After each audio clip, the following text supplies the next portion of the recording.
Heredity and Opportunity. You are not barred from attaining greatness by heredity.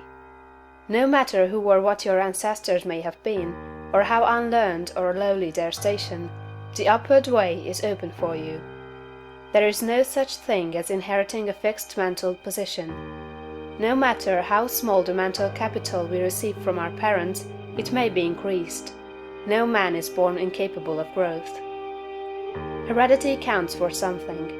We are born with subconscious mental tendencies, as for instance, a tendency to melancholy or cowardice, or to ill temper. But all these subconscious tendencies may be overcome.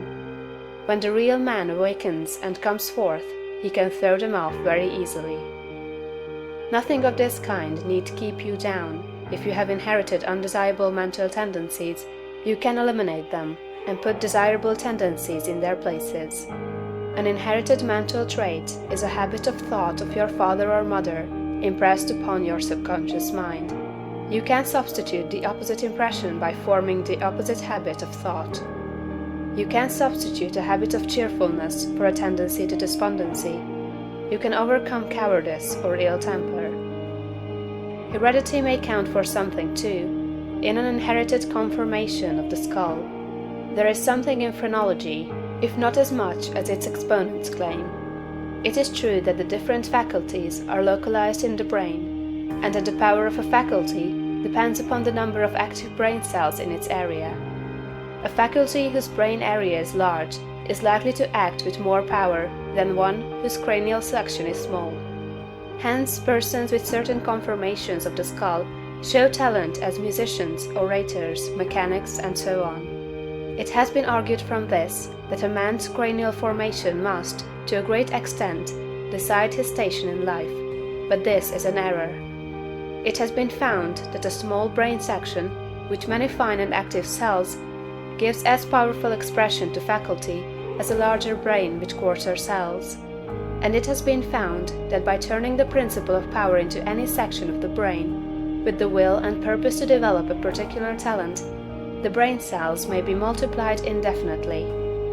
Any faculty, power, or talent you possess, no matter how small or rudimentary, may be increased. You can multiply the brain cells in this particular area until it acts as powerfully as you wish. It is true that you can act most easily through those faculties that are now most largely developed. You can do, with the least effort, the things which come naturally. But it is also true that if you make the necessary effort, you can develop any talent. You can do what you desire to do, and become what you want to be. When you fix upon some ideal, and proceed as hereinafter directed, all the power of your being is turned into the faculties required in the realization of that ideal. More blood and nerve force go to the corresponding sections of the brain, and the cells are quickened, increased, and multiplied in number. The proper use of the mind of man will build a brain capable of doing what the mind wants to do. The brain does not make the man makes the brain. Your place in life is not fixed by heredity, nor are you condemned to the lower levels by circumstances or lack of opportunity. The principle of power in man is sufficient for all the requirements of his soul. No possible combination of circumstances can keep him down, if he makes his personal attitude right and determines to rise. The power which formed man and purposed him for growth also controls the circumstances of society, industry, and government. And this power is never divided against itself. The power which is in you is in the things around you, and when you begin to move forward, the things will arrange themselves for your advantage, as described in later chapters of this book. Man was formed for growth, and all things external were designed to promote his growth. No sooner does a man awaken his soul and enter on the advancing way than he finds that not only is God for him, but nature, society, and his fellow men are for him also, and all things work together for his good if he obeys the law. Poverty is no bar to greatness, for poverty can always be removed. Martin Luther, as a child, sang in the streets for bread. Linnaeus, the naturalist, had only $40 with which to educate himself. He mended his own shoes, and often had to beg meals from his friends. Hugh Miller, apprenticed to a stonemason, began to study geology in a quarry.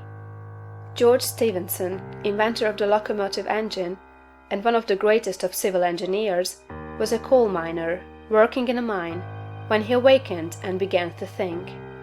James Watt was a sickly child, and was not strong enough to be sent to school. Abraham Lincoln was a poor boy. In each of these cases, we see a principle of power in the man that lifts him above all opposition and adversity. There is a principle of power in you. If you use it and apply it in a certain way, you can overcome all heredity, and master all circumstances and conditions, and become a great and powerful personality.